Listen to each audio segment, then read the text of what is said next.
میخوام دلیل وارفتن و ترک خوردن کوفته رو بهت بگم. توی 1 کیلو گوشت نباید 100 گرم بیشتر چربی باشه. گوشت چرب باعث وارفتن کوفته میشه.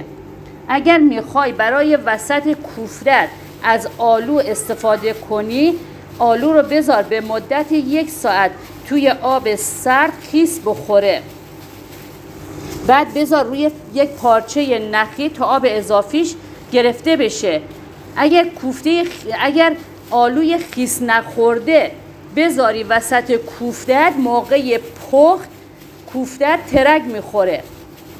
بعد از اینکه آب به جوش اومد، کوفته را به قابلمه اضافی کن.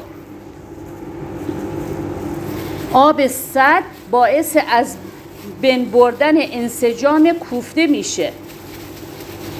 موقع پخت نباید آب قابلمه بیشتر از نصف قد کوفته باشه. غرق کردن کوفته توی آب باعث ترک خوردن کوفته میشه. موقع پخت کوفته درب قابلمه رو نیم باز بذار. با بستن درب قابلمه فشار بخار آب بافت کوفته رو از بین میبره.